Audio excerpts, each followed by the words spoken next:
Okay, so for this chapter, everything you're going to be doing is either plugging in something for finding a z interval, a t interval, a one prop z interval, depending on what they're asking for, or finding a sample size. So this says you want to obtain a sample to estimate the population mean. Based on previous evidence, you believe the population standard deviation is approximately sigma. So sigma is known. We want a sample size for the mean. If you go to the PowerPoint, page 29, here's our formula. Okay, so I just copied it over to this screen. So the first thing, well, I need a couple numbers. I need z of alpha over 2. That'll be the z-score associated with a 98% confidence. I need sigma, which is 21.8. And I need my margin of error, which is going to be 10. So z of alpha over 2, first one I'll do is draw that normal curve.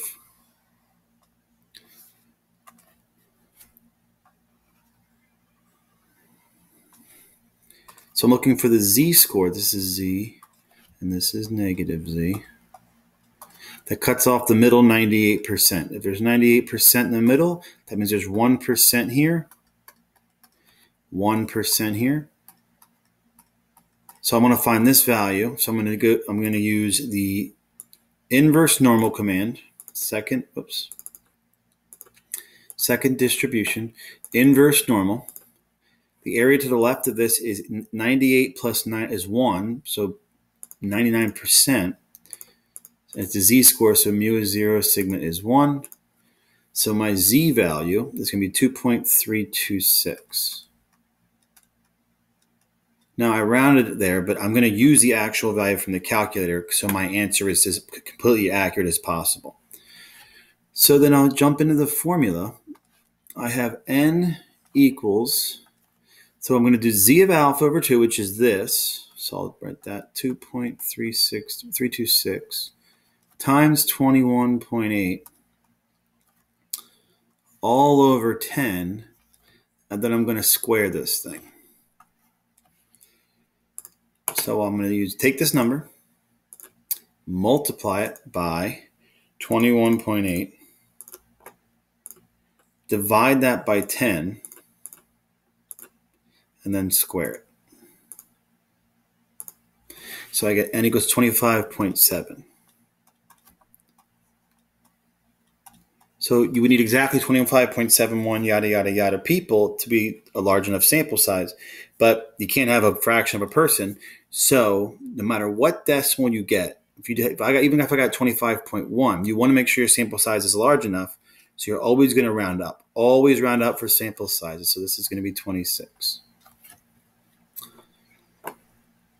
Okay. All right, this says in a survey, 31 people were asked how much they spent on their child's last birthday gift. The results were roughly bell-shaped with a mean of 35, standard deviation of 4. Find the margin of error at an 80% confidence interval? So I will find the confidence interval first, then show you how to find the margin of error. All right, so yeah, we have basically the confidence interval is constructed.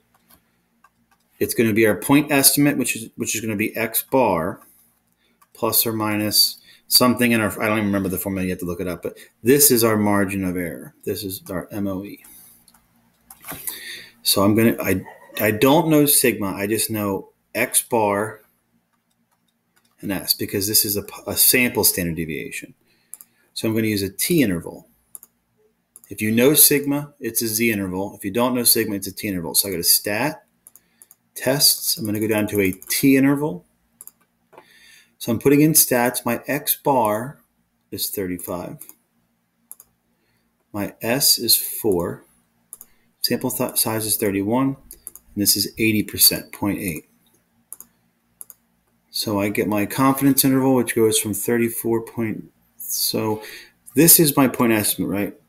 So it's going to be 35 plus or minus something gives me this interval. 34.059 and 35.941. Well, the margin of error is what I'm adding and subtracting the 35 to get these two numbers. Well, look at this larger number here. What am I adding to 35 to get that? Well, I'm just adding this. If I subtract 0.941, I get 35.059. So this is my margin of error. The difference, basically, you just take the upper limit of your confidence interval, 35.941, and subtract your point estimate, which is 35. So this is going to be the 2 decimal places is 0.94.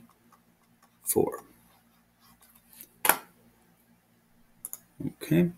Assume that a sample is used to estimate a population mean. Find the 95% confidence interval for a sample size of 39 with a mean of 62, standard deviation of 17. Enter your answer as an open interval, accurate to 1 decimal place. Okay, there is no mention of the population standard deviation. This is the sample standard deviation, so this is S. So we're just going to do the same thing over again. Distribution, I'm going to do stat, test, T interval. So I have X bar is 67.2. S is 17.9. N is 39. Confidence is 0.95. Accurate to 1 decimal place. My lower bound, I'm going to do comma or parenthesis 61.4 up to 73.0. Or just 73. I think you can put the 0 or you can leave it off. Doesn't matter. And that's it. All right. This is the same process. It says you believe the population is normally distributed. Answer is an open interval. So we have data here. Okay. This is our sample, but we don't know sigma. Sigma is still unknown. But we don't really feel like calculating X bar. We don't really feel like calculating S. So what I can do is put this data into my stat list. And I'm going to pause the video and do that real quick. Okay, so I have my data entered in L1 just like that. Now I'm going to go back to stat, over to my tests. I'm still doing a T interval because I don't know sigma, right? Sigma unknown equals T interval.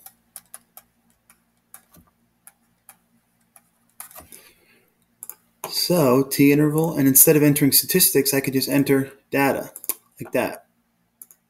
Information is coming from L1. They all have a frequency of 1. My confidence interval is 98%, and then it'll do all the work for me.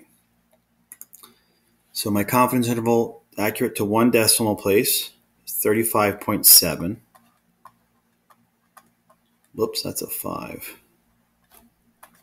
Up to 61.7. And that's it. Okay.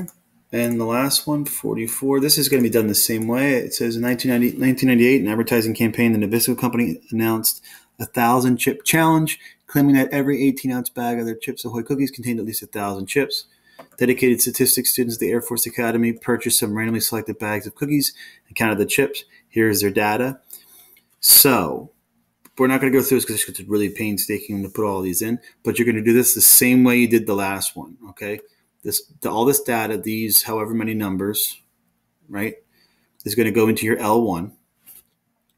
And you're going to run the same test we just did, and you're going to get some range here, okay? And let's just say the range was, I don't know, 956.7 and up to 989.6, okay? So I don't need that there. It says, based on the confidence interval, is the Nabisco company justified in making this claim? Basically, the only way to tell is if 1,000 is contained in the interval. So since 1,000 falls outside the interval, they're not justified. If the value of 1,000 was between these two numbers, then you would be justified. So just run the test, and then if 1,000 falls between them, it's yes. If it falls outside of them, it's going to be no.